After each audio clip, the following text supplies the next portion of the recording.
I shoved the door open with my shoulder. It gave way too easily.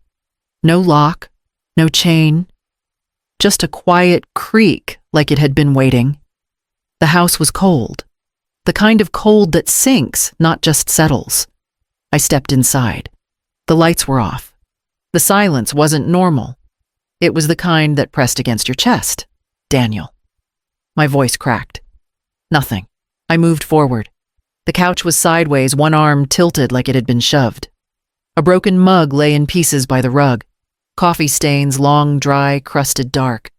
My breath caught. Daniel hated mess. Hated things out of place. I walked slowly, toes grazing glass. The kitchen smelled like wet carpet. A water cooler jug was tipped on its side, a trail of bottles around it. Empty.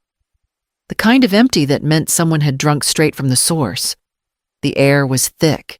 No sound, no music, no TV buzzing low in the background. Just me and the hum of the fridge. I called again. Matthew, nothing. I climbed the stairs, my hand gripping the rail. My knees didn't feel right. My body knew before my mind did something was wrong. Daniel's room was untouched. Bed made, closet closed, no suitcase missing. His phone was on the dresser screen, black. I turned to the other door, Matthew's room. My hand hovered. Then I pushed it open. Everything looked the same. The toy chest was shut. The books lined up crooked like he left them. His bare gray and worn sat at the corner of the bed like it always did. But the bedskirt moved. Not much. Just a little twitch, like something brushed it from underneath. I froze.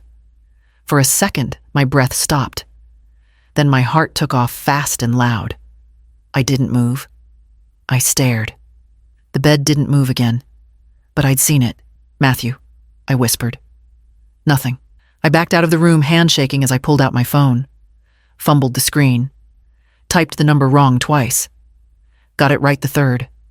911. What's your emergency? My son, he's missing. I'm in his house. It's been 3 weeks. The place is torn up. There's something under my grandson's bed I couldn't finish. The operator asked questions.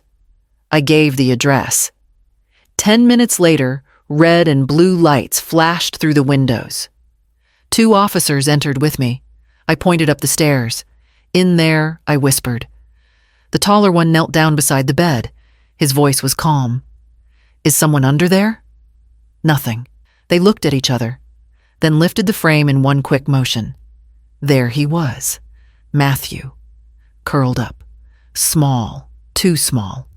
His hair was damp, his skin pale. He clutched an empty water bottle like it was gold. His eyes were open, but they didn't see me. I dropped to my knees, reached out, then stopped. My hands were shaking too much. Matthew, baby, it's me, I said.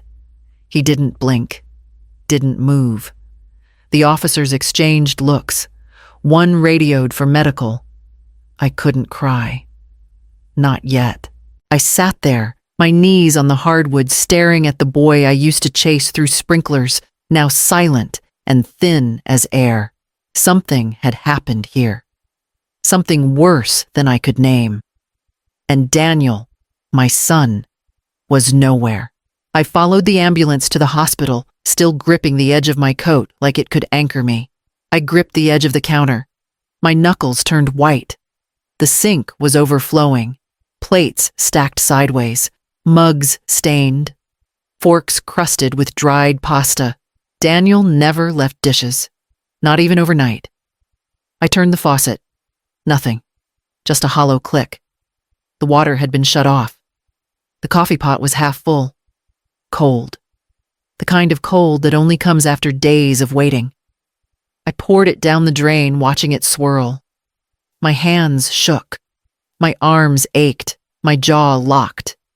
The window above the sink was open, just a crack. Wind blew through. It smelled like damp paper and something else sour. The kitchen table was pushed out of line. One chair tipped halfway over. A bowl on the floor shattered. Cheerios scattered like seeds. I bent down and picked up the bowl's largest piece. A cartoon dinosaur smiled back at me. Matthews. I stood again. My knees protested. The silence in the house clawed at my ears. Upstairs, the paramedics were with him. I could hear muffled voices, short commands, a beep. He hadn't said a word, not one. I moved into the living room. The couch was shoved back, crooked, cushions on the floor. The TV remote snapped in half. There was a single sock by the fireplace, child-sized, dirty. I sat down just for a second on the edge of the couch. Something sharp jabbed my thigh. I pulled out a broken Lego brick. It dug into my skin, left a mark. I let it drop to the floor.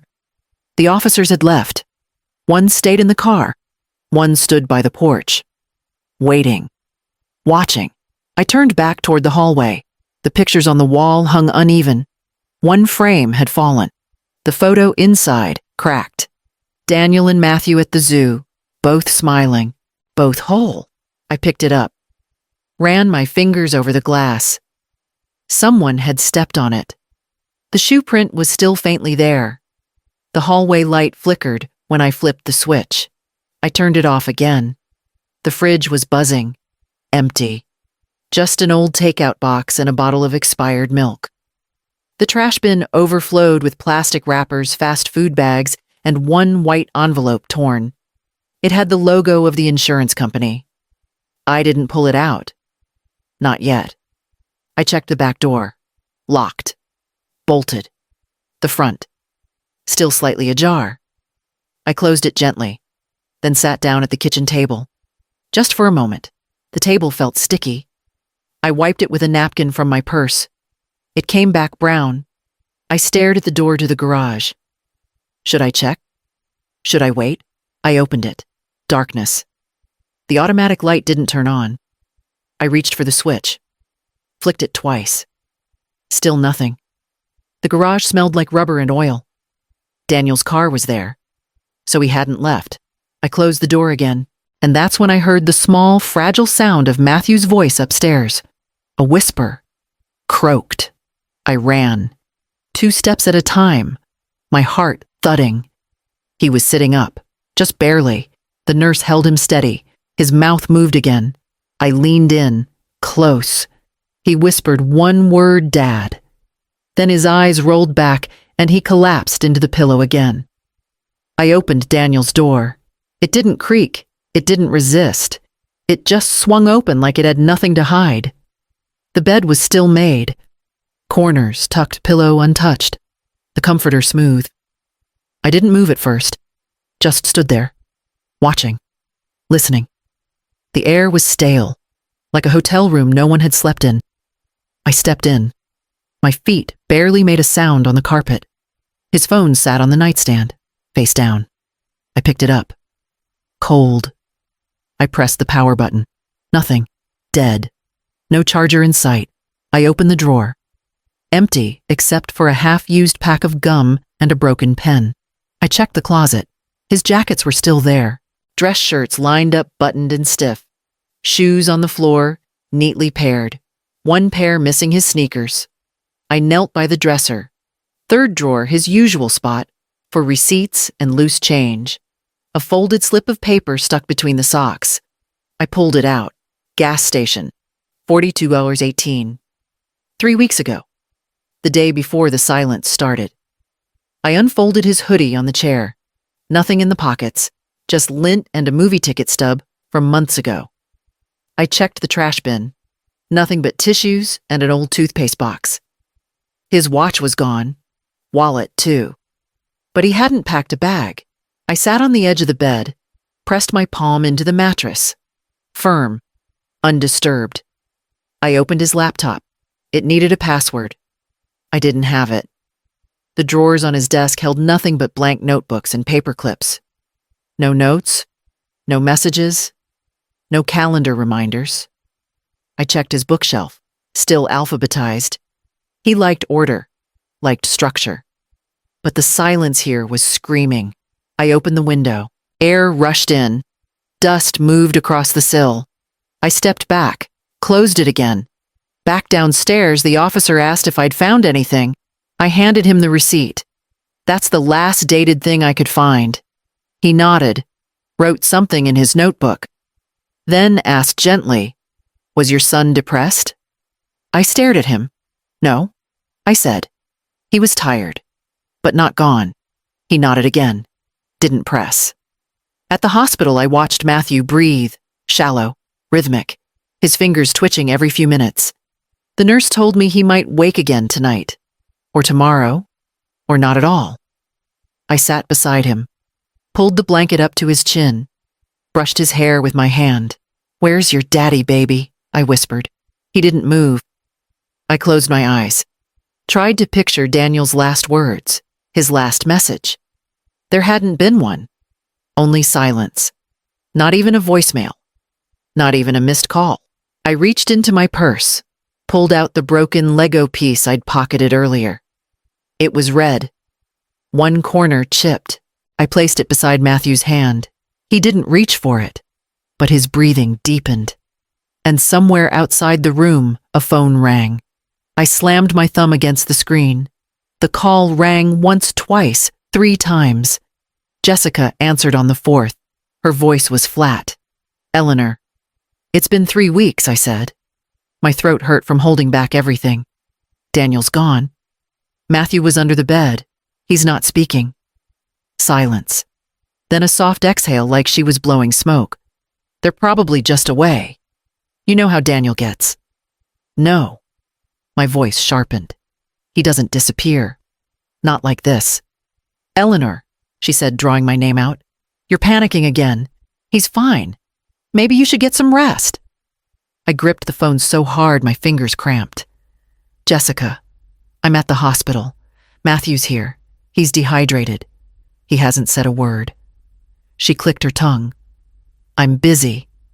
Call me when you have real news." The line went dead. I stared at the screen. My pulse drummed in my ears. I called back. Straight to voicemail. I called again. Same thing. I lowered the phone, breathing hard.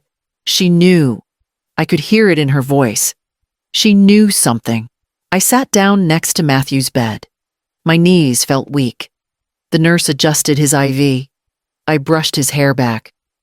"Grandma's here," I whispered. His eyelids flickered, but stayed closed.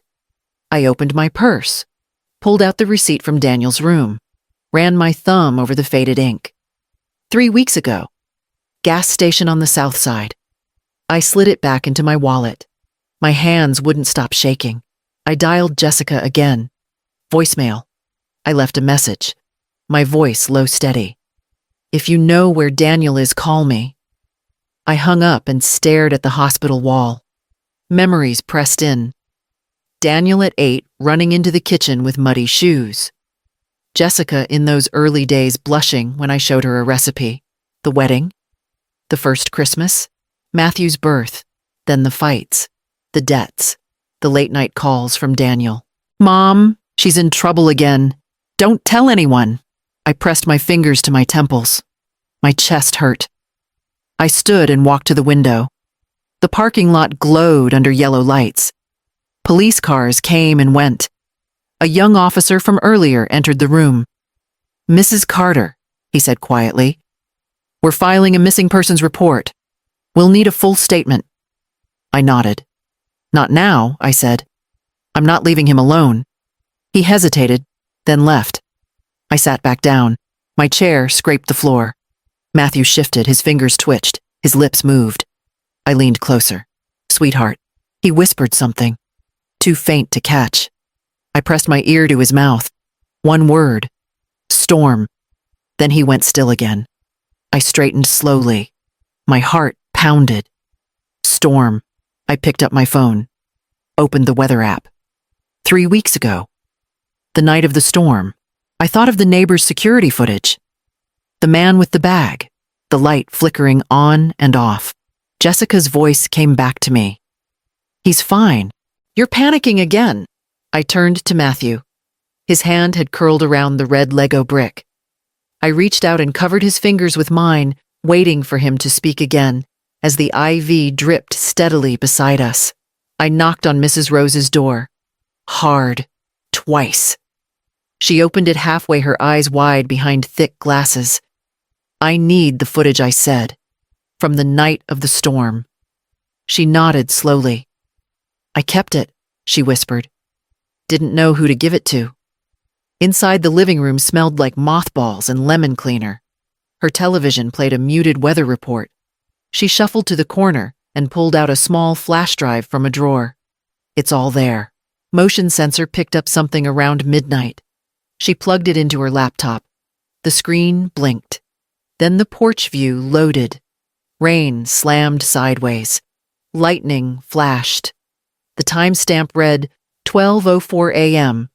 A figure appeared on Daniel's driveway. Not him. Taller. Heavier. A dark jacket, hood up. He dragged something long, heavy, wrapped in plastic or cloth. It bumped the stairs. My breath caught. He propped open Daniel's trunk. Lifted the object, struggled. He wasn't strong. Then he slammed the trunk shut and drove off. The license plate was a blur. Rain distorted everything. I leaned in, paused, rewound, watched again. Not Daniel. I knew the way my son moved. I knew the slope of his shoulders, the speed of his walk. This man was stiff, mechanical, like he was on borrowed nerves. Can I have a copy, I asked? Mrs. Rose nodded. Of course. I didn't know what to do. I took the flash drive. My hands were ice. I walked straight to the precinct. No detour. No coffee. Just wind and concrete. A young officer behind the desk looked up. Mrs. Carter? I have something. He led me to a back office. I plugged in the drive. Played the footage. The detective gray coat-lined face watched without blinking. You're sure that's not your son? I'm sure. He leaned back, exhaled through his nose. That's a body bag. I closed my eyes. Just for a second. You need to find that car, I said. We're already checking the nearby traffic cameras, he replied. If it crossed any main intersections, we'll get a hit. What about Jessica? I asked. She hasn't filed a report. She's not a person of interest yet. I stared at him. Then make her one. He didn't answer. I walked out. Straight back to the hospital. Matthew was asleep, still clutching that red Lego brick. His breath shallow but steady. I sat beside him, opened my purse, and took out the flash drive. Held it in my hand like it was a match I hadn't struck yet. Storm. That was the word he whispered. And now I had the image. The storm. The man. The bag. I looked out the window as another wind swept across the parking lot trees, bending like they were bracing for something worse. And in the silence that followed, Matthew stirred. I opened the bottom drawer of my nightstand, pulled everything out. Old tax folders, mortgage receipts, birth certificate, nothing. I moved to the closet, reached up to the storage box Daniel had labeled Important Mom's Copy. The lid stuck. I yanked. Papers scattered across the floor, bills, a copy of his will years old, hospital forms, Matthew's birth certificate, and then near the bottom, a blue folder. My heart slowed. I opened it. Inside, his handwriting. Neat, sharp. Daniel always wrote in block letters when it mattered. Life insurance.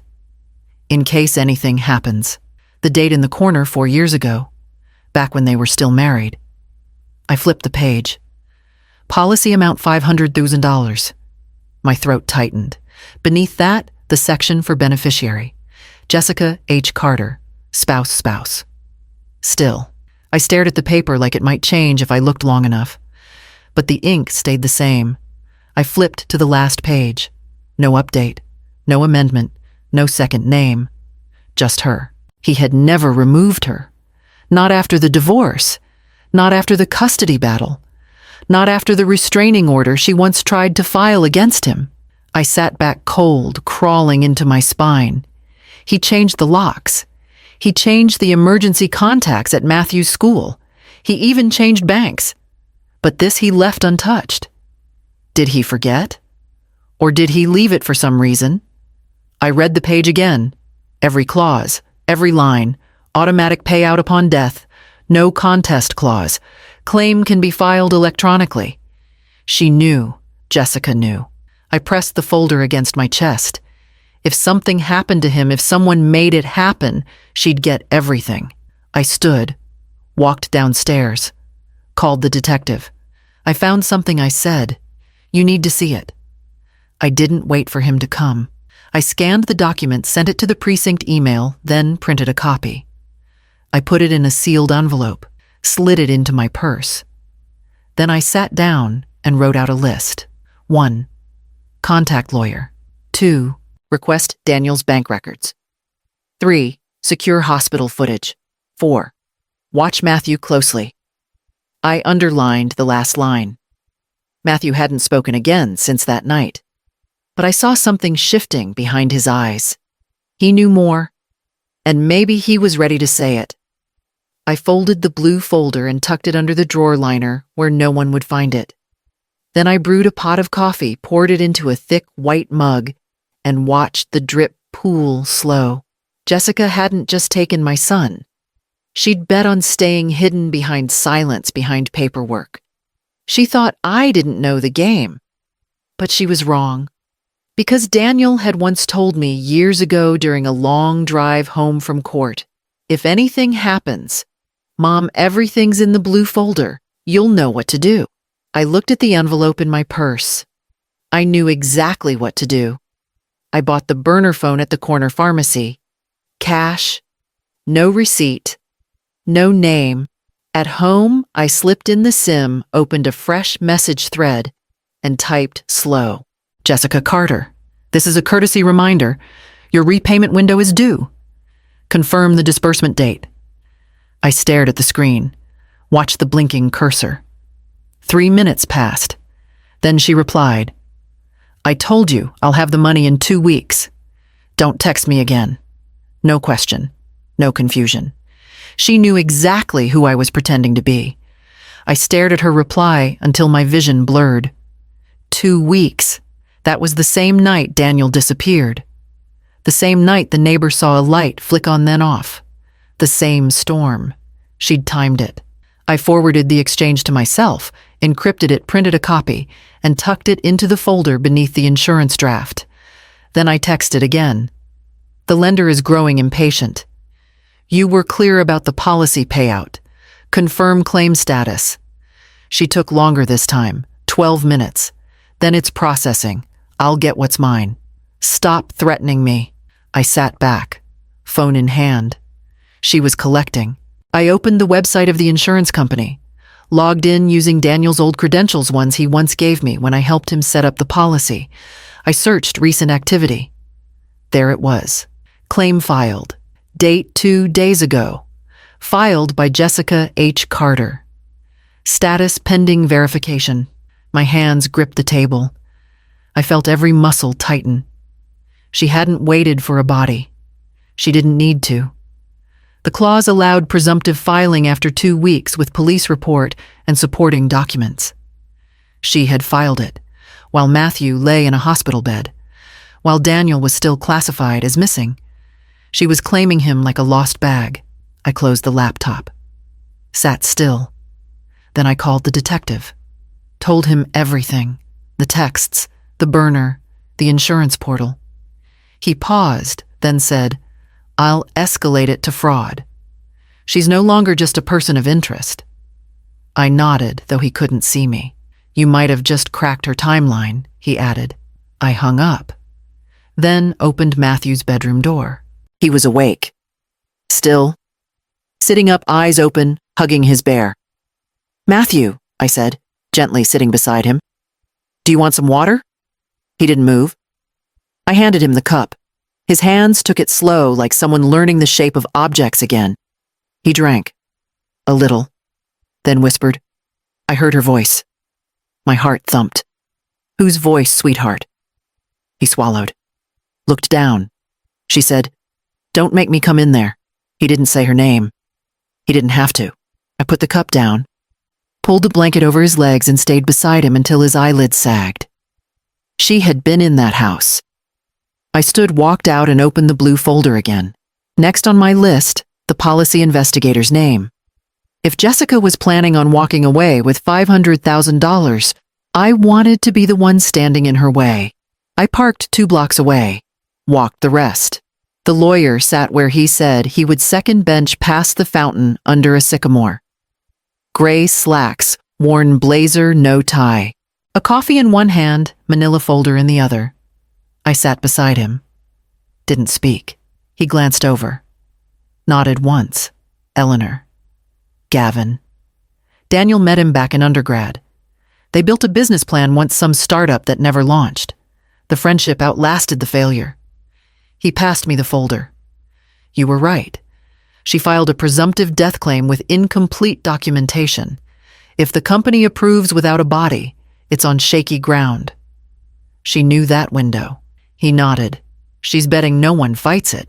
She's wrong. He sipped his coffee. I spoke to the insurance firm's risk investigator. She's seen red flags. If you provide a witness statement and file a contest, they'll delay payout until there's formal identification or legal death certification. I pulled out the copy of the text thread from the burner. She said she'd get the money in 2 weeks. He looked. Smirked dry and grim. Intent to defraud. It won't convict her yet, but it will stall everything. I need more than a stall. He leaned forward, elbows on knees. Daniel kept backups. Safe deposit box. One in your name, too.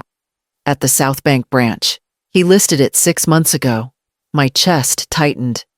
Gavin tapped his folder. I found the reference in the bank's estate file. If we get access, we'll know what Daniel wanted protected. I stared ahead. The fountain kept running. Children laughed somewhere near the swings. He glanced at me. You sure you want to go this far? I nodded.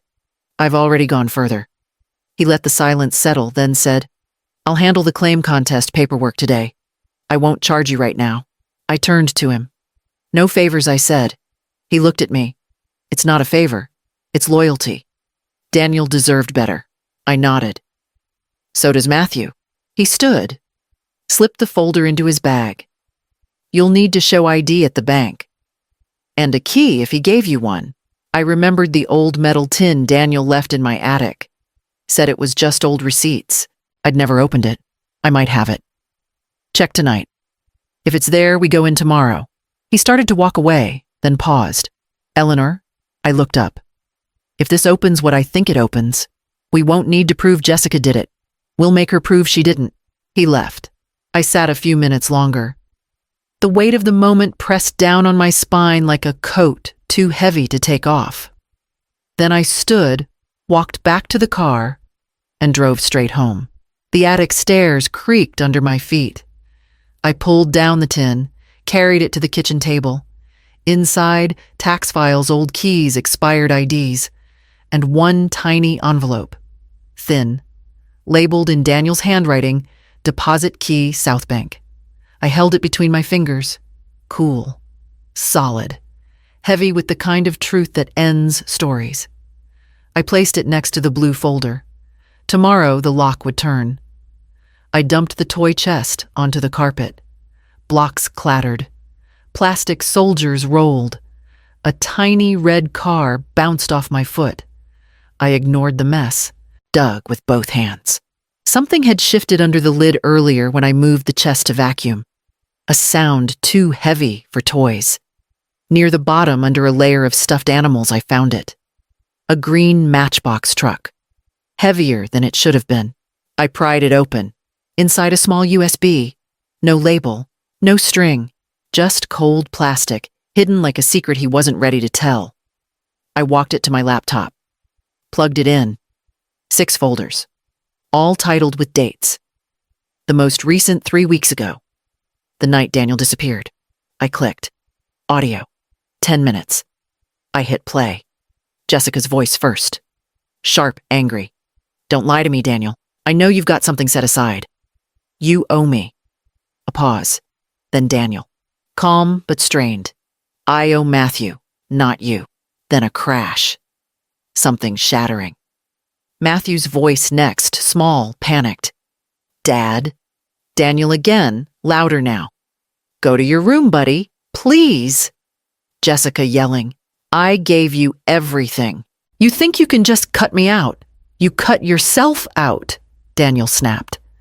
The day you walked away, more shuffling, movement. The mic was muffled like it had been shoved into a drawer. Then Daniel again. Quiet. You need to leave. Jessica colder. If I don't get what's mine, Daniel, you're gonna wish you had cooperated. I paused the audio. My hands trembled. I clicked back. Opened another file dated a week before. Daniel again. Talking to someone, maybe Gavin. She's getting desperate. I don't know how much longer I can protect Matthew from her. If anything happens to me, everything's in the South Bank box, including the policy. He knew. He was planning for it. I clicked one more, an older file. Jessica's voice, this time more erratic. Where's the cash? I know you got a loan. Daniel, tired. I used it to pay your last mess. I'm done, Jess. Then Matthew's voice, a whisper. Mom, please stop yelling. Her reply hissed venomous. Go play.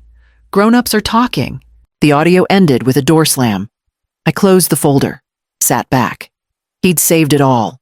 And somehow, Matthew had known it mattered. I turned off the laptop, slipped the USB into a sealed envelope and labeled it in ink audio evidence. Down the hall, Matthew's bedroom door was cracked. He was asleep, his arms around the same stuffed bear. I stepped in, sat on the floor beside his bed. For a few minutes, I said nothing, just listened to his breathing. He'd seen more than he should have. He'd heard everything, and he'd kept the proof. I placed the envelope into my bag, zipped it closed, and stood.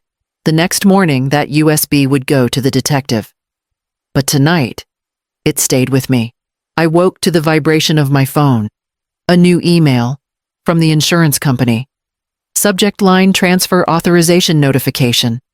I opened it, read twice, then a third time. Jessica had filed the claim, signed her name, 2 days after Daniel vanished. Beneficiary payout requested. Wire transfer details attached. My stomach dropped. The world tilted. She hadn't even waited for a body. I forwarded the email to Gavin, added one line, "It's begun." He replied within minutes, "Bring everything. Meet me at the precinct." I grabbed the blue folder, the burner phone with Jessica's texts, the envelope with the USB. At the hospital, Matthew was still asleep. The nurse had changed his IV. His hair was damp with sweat. I bent over him, brushed his forehead. "Grandma's going for a little while?" I whispered. He stirred but didn't wake. I left a note with the nurse call if he wakes up. Outside, the air was sharp bright. My fingers numbed around the steering wheel. At the precinct, Gavin was already with the detective in a small interview room. They cleared a space on the table. I laid down the blue folder, the USB, the printed texts, the email. The detective flipped through the papers. His expression hardened. "She filed it without a death certificate," he muttered. "This is fraud on its face." "She's not waiting for death," Gavin said. "She's assuming it." The detective looked up. "We'll freeze the claim immediately. That gives us time." He plugged the USB into his laptop. Listened to the first audio clip. Jessica's voice filled the room, sharp and angry. Daniel's calm responses. Matthew's small cries. No one spoke until it ended. Then the detective said quietly, "This changes everything." I sat back, gripping my knees. My nails bit my skin. "She was in the house," I said. "He recorded her. Matthew heard her. And now she's trying to cash in." The detective nodded. "We'll subpoena her phone records, her financial statements, and we'll get a warrant to search her residence." Gavin leaned in. "There's also the safe deposit box. We need to open it." The detective wrote something on his pad. "Do it tomorrow. Bring any key you have." I pulled the small envelope from my bag, slid it across the table. "I have it."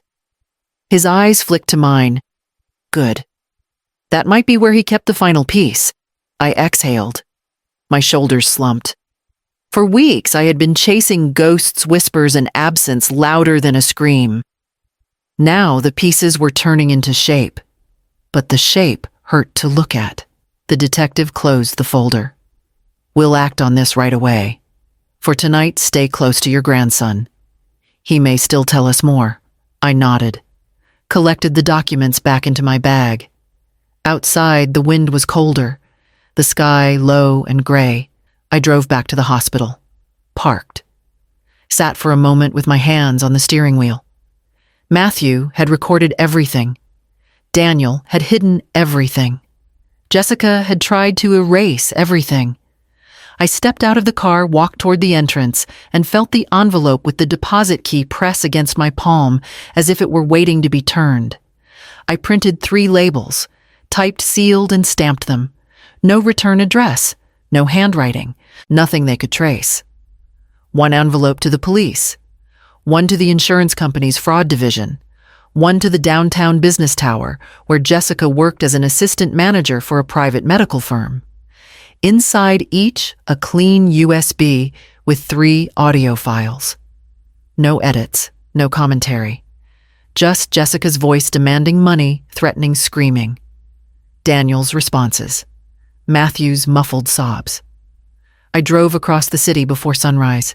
The streets were still wet. At the post office, I used the outdoor drop box. 1 by 1, I slid the envelopes in. First click. Second click. Third click. Done. No one saw. I checked twice. I walked back to the car with my coat pulled tight, the wind pushing against my back like a warning. This wasn't revenge. It was math. 3 truths sent 3 places. Let each one land where it may. Back at the hospital, Matthew was awake. Quiet, but calmer. He'd eaten half a banana. The nurse said he asked if his dad had called. I sat by his bed, rubbed his hand, and told him, "We're doing everything we can." He didn't answer, just stared at the wall. At noon, Gavin called. I just got off the phone with the fraud division. They're freezing her claim. Permanently. I said nothing. He continued. They said the audio was compelling and disturbing.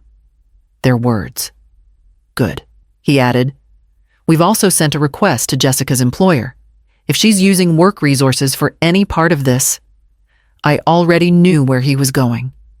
I didn't care about her job. I cared that she'd feel the walls closing. I mailed it all I said. They have it now. He paused. "We're not waiting anymore, are we?" "No," I said. "We're not." By late afternoon, the precinct called. The detective wanted a formal statement. I scheduled it for the next morning.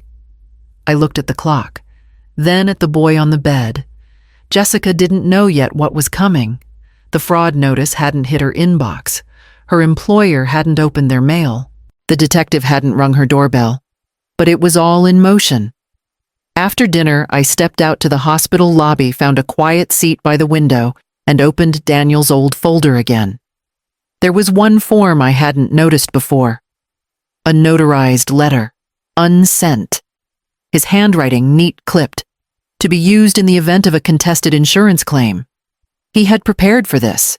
He'd known. Inside the envelope was a scan of the revised beneficiary form, signed, stamped, naming Matthew instead. Dated 3 weeks before he vanished. I closed my eyes. He tried. He'd tried to protect his son even at the very end. The question now wasn't whether truth would surface. It was how loud it would be when it did. I walked back to Matthew's room and slid the revised document into the inside flap of my purse next to the USBs and the key. The nurse had dimmed the lights. The monitor blinked quietly. Matthew turned, slightly murmured something. I sat beside him, held his hand, waited for the echo. The message came in at 10:12 a.m. From Jessica. "Hi, Eleanor. We're having a small dinner with the family Saturday night. Just something quiet. You should come. It's time we all moved on together."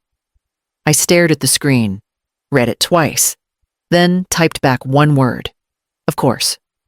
I added a smiley, deleted it, sent the message plain, then turned off my phone. I didn't tell Gavin. Not yet. I needed to see her face. Saturday came fast. Too fast. I wore gray, nothing loud, nothing soft. I brought a bottle of wine, cheap, unopened, undrinkable. A gift that said nothing. When I arrived, the house was spotless. Too spotless.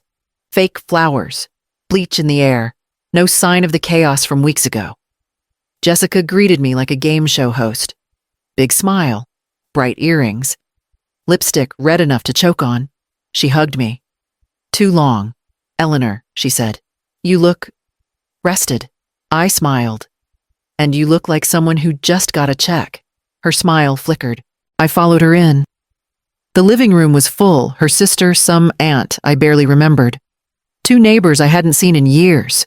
She'd gathered witnesses. She was staging normal. Matthew wasn't there. I didn't ask. Dinner was roast, dry, overdone. Conversation was rehearsed, pauses filled with glances. I answered when spoken to, smiled when needed. Daniel always loved your pot roast, someone said. Jessica answered for me. Yes, but it was a bit heavy, remember? He liked to eat light at night. I set my fork down. He used to call me every Sunday at 8 p.m. Just to say he made it to the week, I said. Even when he was tired. No one spoke. Jessica cleared her throat. We're all grieving in our own ways. I nodded. Some of us loudly, some of us with wire transfers. Her fork scraped the plate. Her sister coughed. Jessica shifted gears. Actually, we've been working on a custody adjustment. I think it's better if Matthew stays with me. For stability. I tilted my head. With you. Yes, she said. Too fast. He needs consistency. He's still confused, poor thing. And the hospital isn't forever. I kept my face neutral, my hands calm. I reached into my bag, took out a folded napkin, and dabbed my lips. The insurance company called, I said. Jessica blinked. They're holding your claim, I added. Pending investigation. Her face twitched. What investigation? Apparently I said they received something. A tape, I think. She pushed her chair back slightly. Not far. Not enough to run. Just enough to breathe.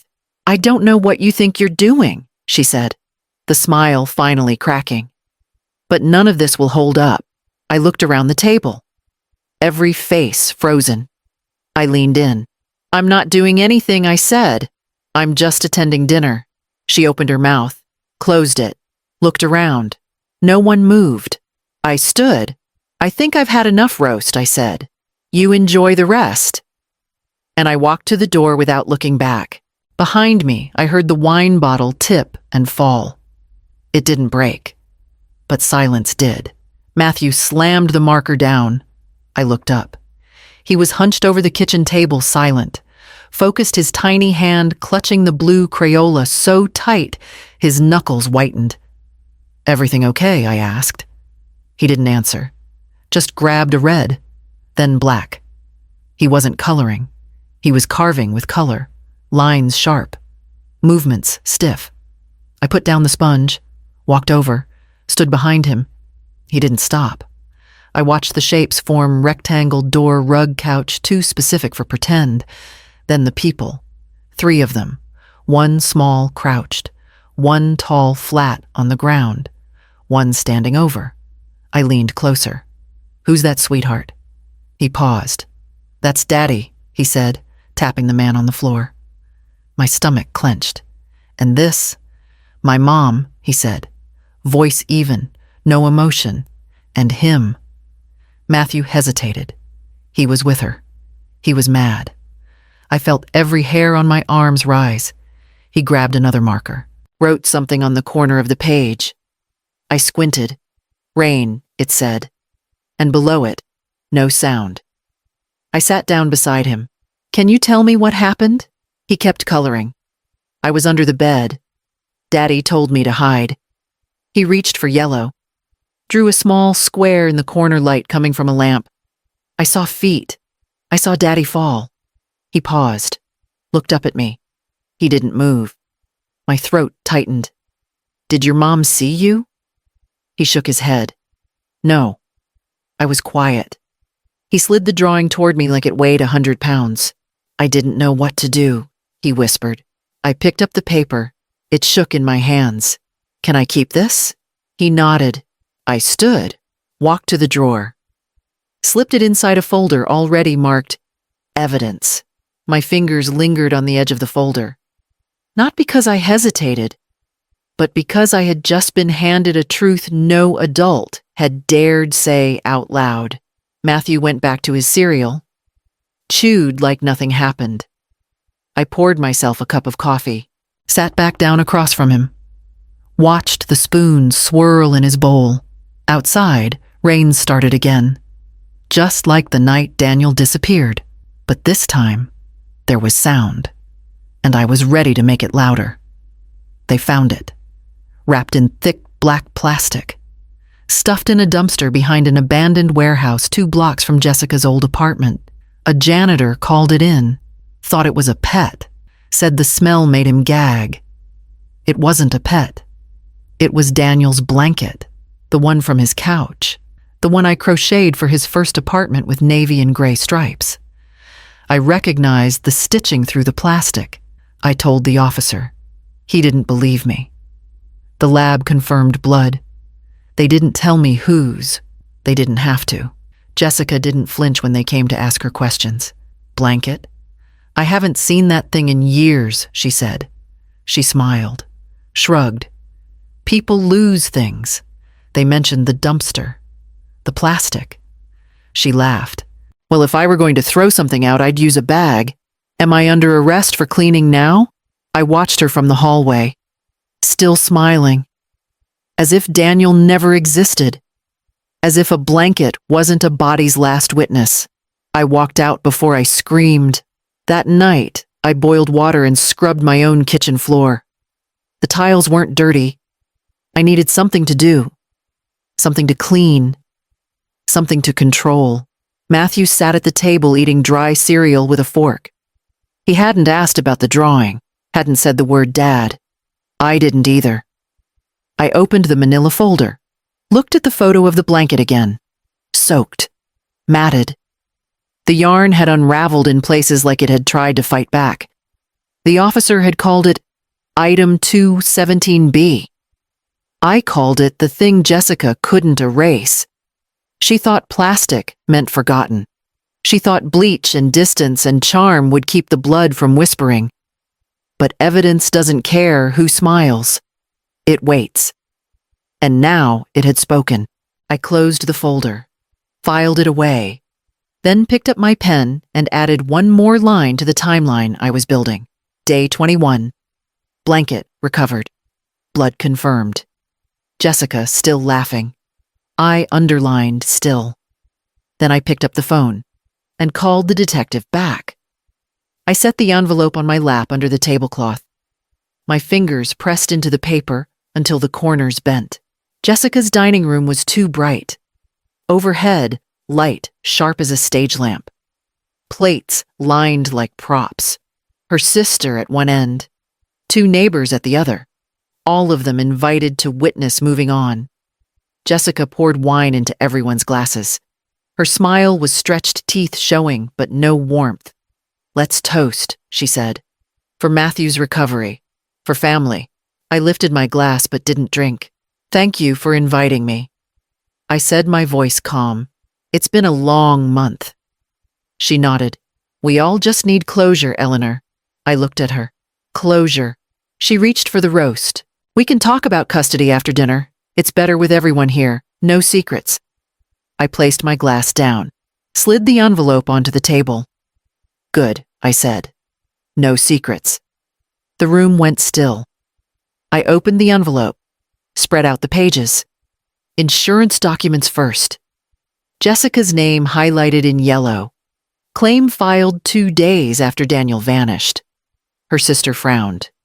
The neighbors leaned in. Jessica's fork clinked against her plate. What is this proof, I said, that you didn't wait for your ex-husband to be declared dead before asking for his money? She blinked fast. You're making things up. I placed the USB next to the papers. And recordings. Daniel's voice. Yours. Matthew crying. Threats. Demands. Her breath hitched. One neighbor reached for the USB. Is this true? Jessica stood. You have no right. I pulled out the printed still frame from the security feed. Rain slanting a hooded man dragging a wrapped shape to Daniel's car. I pushed it across the table. Recognize this. Her face drained. I wasn't there, she said quickly. That's not me. I stayed seated, my voice low. Then why file the claim? She opened her mouth, closed it. Her hands shook. And then Matthew stood. He had been sitting at the far end next to Jessica's sister, silent since we arrived. He held the red marker from his pocket like a talisman. He said clear and small, Dad told me to stay under the bed until she left. The room cracked open. Gasps. Chairs scraped. Jessica turned toward him. Sweetheart? He stepped back, eyes wide but steady. I saw you. No one moved. I reached out and took his hand. It's okay, Matthew. He squeezed my fingers. Jessica's sister put her napkin down her face, pale. Jessica. Jessica's lips trembled. He's confused, she whispered. He doesn't know what he saw. I rose slowly, keeping Matthew close. He knows enough. I gathered the papers, the USB, the photo, slid them back into the envelope. Jessica's voice cracked. You can't do this. I looked at her calm, the way Daniel had sounded in the recordings. It's already done. The neighbors stood. Chairs pushed back. The room buzzed low like a hive waking. I walked Matthew toward the door, the envelope tucked under my arm. His small hand warm in mine. Behind us, the silence finally broke into whispers. We stepped outside into the night air, and I felt the key to the safe deposit box press against my palm as I opened the car door. I walked into the precinct before sunrise. The hall smelled of old coffee and rain-soaked jackets. The detective met me at the door. She's here, he said. Jessica sat in a metal chair at the end of the hall, hands cuffed, hair tied back without care, no makeup, no earrings. She didn't look at me. 2 uniformed officers flanked her. Another typed at a desk, the keys loud in the quiet room. Picked her up at her apartment, the detective said. Didn't resist. Didn't say a word. I kept my coat on, my hands in my pockets. He opened the door to an observation room. The glass looked into an interview chamber with a single table and 2 chairs. Jessica sat down, laid her cuffed hands on the table. Still no eye contact. The detective went in. Shut the door. Jessica Carter? He began. You're under arrest for insurance fraud, obstruction, and suspicion of homicide. You have the right to remain silent. I know my rights, she said, voice flat. He placed a file in front of her. We have your claim paperwork, audio evidence, a witness statement from your son, and now a blood-stained blanket. Do you want to talk? She stared at the table. Where's the man you were with? He asked. She didn't answer. 2 days later, they had him too. A scarred man in a torn jacket.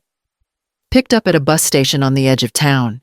He tried to bluff his way out, but the DNA on the blanket and the security footage made bluffing pointless. He folded before the first hour ended. I watched from the other side of the glass as the detective pressed him. The man's voice cracked.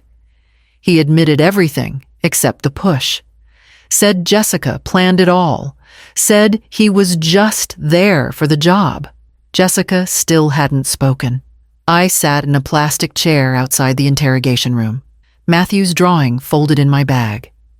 My palms pressed to my knees, steady, no tremor now. I thought of Daniel, his steady voice on the tapes. His careful hands tucking Matthew under the bed.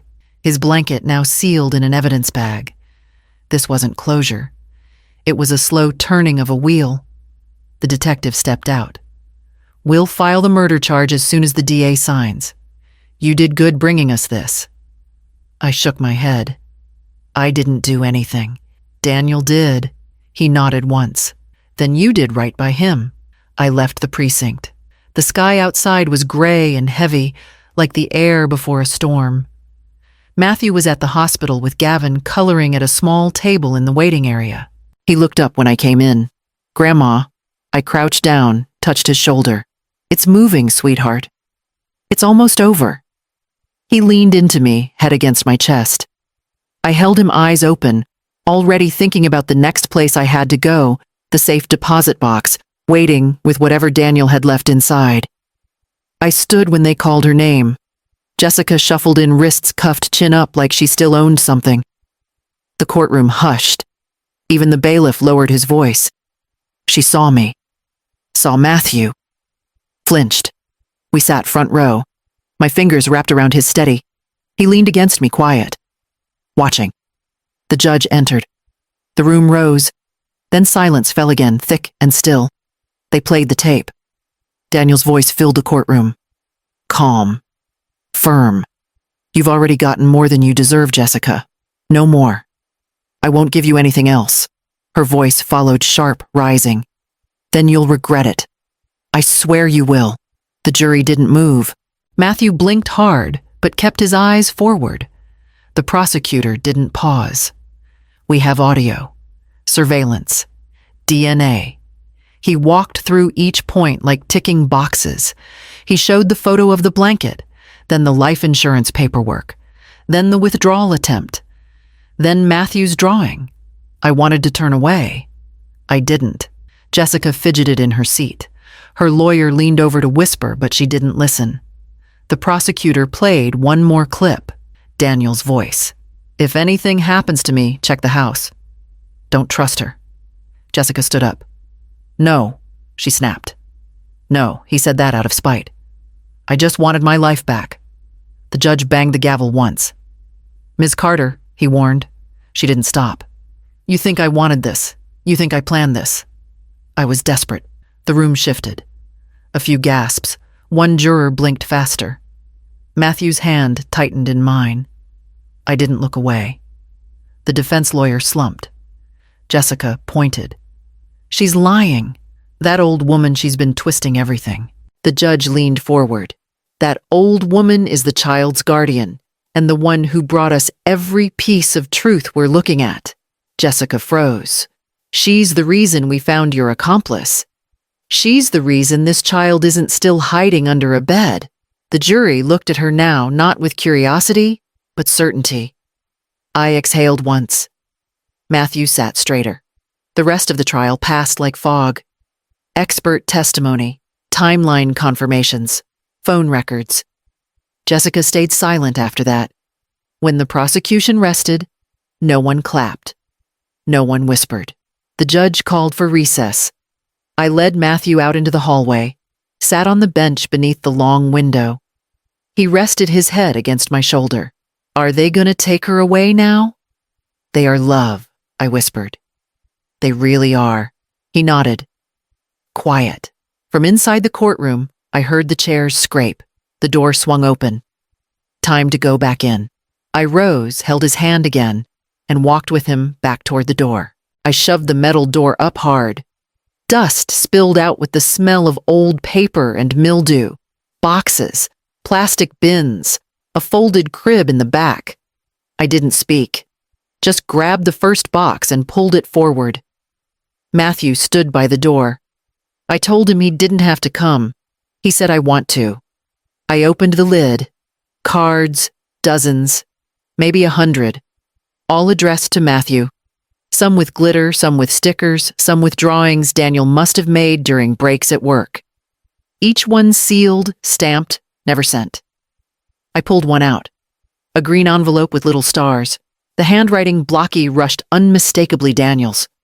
"To my favorite person, on your 7th birthday." I swallowed. Matthew stepped closer. "Are those for me?" I nodded. He didn't say anything else. Just crouched beside me, quiet eyes wide. I opened another box. Shoes. Tiny ones. Still with tags. A note inside, "Bought these just in case he hits another growth spurt." Photos in frames. One of me holding Daniel at the hospital. Another of the three of us on the back porch. Matthew was too covered in cake, then a journal, thick, bound in black. Daniel's name in the corner. I flipped through it. Notes, sketches, letters never mailed. Mom, I'm sorry I don't say this enough. I couldn't have done any of this without you. My hands shook.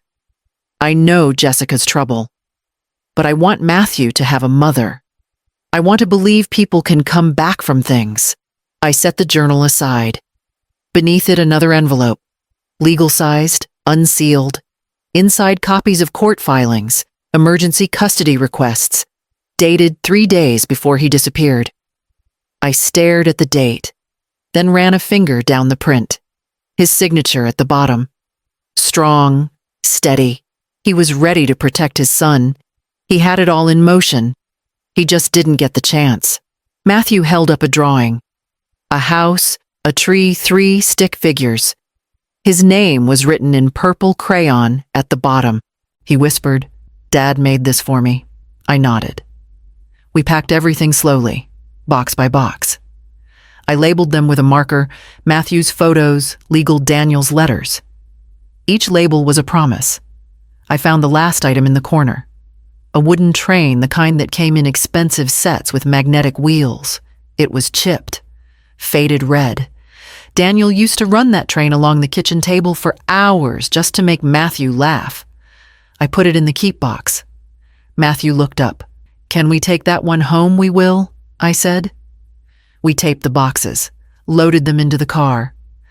I drove with one hand steady on the wheel, the other resting lightly over the seat back, making sure none of the boxes shifted. At a red light, Matthew said, "Dad left us stuff." Yes, he did. I didn't add anything. There was nothing else to say. We got home just before sunset. I opened the garage, pulled the boxes in, set them down one by one on the long table. I reached for the box marked legal, took out the custody papers, laid them flat, then walked into the kitchen. The coffee was still hot. The last cup I'd brewed. I poured it slowly, sat down. Matthew wandered into the room holding the train. He sat beside me without speaking. And I knew what needed to come next. Doi Jai Lechuang, 19, the box left behind, Viet Teo Jung Fong, Kachbun Yeo Kao. I sliced the tape. The box came from Jessica's lawyer. No note, no apology. Just a manila label and my name scrawled across it. I opened it on the kitchen table where Daniel used to drink his coffee. Inside paperwork, bank stubs, a folded school permission slip with Matthew's scrawl, a drawing of a fire truck, a postcard from Michigan never stamped. I pulled each one out, piece by piece, like bones from dirt. A tie, the blue one I gave him on his first Father's Day. A photo strip him and Matthew in the grocery store booth making faces. An envelope. My hands stopped. The paper was aged soft from being handled. Unsealed. My name in the top right corner. No address, just Mom. I unfolded it. If anything ever happens real or imagined, don't panic. I probably handled it wrong. But I tried. I promise I tried. And if Matthew's with you, don't let him be afraid. Keep his mornings boring and his nights safe. You were right about Jessica. I just didn't want to believe it. That's on me, but you were always the strong one, not me. I knew that when I was 10. I stopped reading. Couldn't go on. My chest tightened, but no tears came. Just breath. Heavy, thick, careful. At the bottom of the box, underneath the tie, was a single brass key. I held it up. It was marked with a red sticker. Daniel's handwriting on it, back door. Not the front, not the side gate. The back. He trusted me with the way in. I drove to his house just before dusk. The police had cleared it weeks ago. Locks changed, but not this one. I stepped onto the back porch, key in hand, and unlocked the door. The air inside was stale. Boxes stacked dust motes moving through shadows. I walked room to room, collecting what mattered. Matthew's toy truck, the family photos, his last grocery list still on the fridge. I touched the counter where Daniel made peanut butter sandwiches. The edge of the couch where he used to fall asleep. The doorframe marked with Matthew's height year by year up to 8. I didn't stay long. Just enough to breathe the space once more. Then I locked the back door again. I didn't cry. I didn't speak. I just held the key and drove back to where Matthew was waiting, crayons in hand, drawing a lighthouse with windows too big and a sea too calm. I poured the coffee slow. Steam rose, caught the light, faded. I sat down hard. The porch groaned under me, old wood familiar. The mug in my hand was chipped at the rim, white with black letters. Still here. I sipped. Bitter. Clean. Real. Matthew sat cross-legged on the floorboards beside me, a sheet of paper on his knees, his head bent low. A red crayon moved across the page, back and forth, wide strokes. He didn't speak. I didn't either. The birds made their usual racket in the hedges. The wind shook the neighbor's wind chime like it always did. The world kept its rhythm as if it didn't care what we'd survived. I reached for the folded blanket and draped it over his shoulders. He didn't flinch this time, just tugged it tighter and kept drawing. 3 weeks ago, I'd found him under a bed. Today, he was under the sun. He looked up and handed me the picture. A tree, a house, a window with light in it, and 2 stick figures holding hands, one big, one small. At the bottom, written in careful print, me and Grandma. I pressed the page to my chest. He went back to drawing again. This time, a dog. We didn't have one. Maybe we would. Something easy, something quiet, something that didn't ask questions. The screen door creaked. Mail slid through the slot. I didn't move. Matthew stood up, walked barefoot across the porch, and brought the envelope to me. I opened it with one finger. The handwriting was unfamiliar. A case update. Jessica had filed an appeal. Denied. No parole. No motion. No change. I folded the letter and set it aside. Matthew handed me another page, just blue sky. No ground, no sun, just blue. Do you like it? He asked. I nodded. I do. I took another sip. The coffee had cooled. The mug still sat in my hand. Heavy, honest. Still here, still here.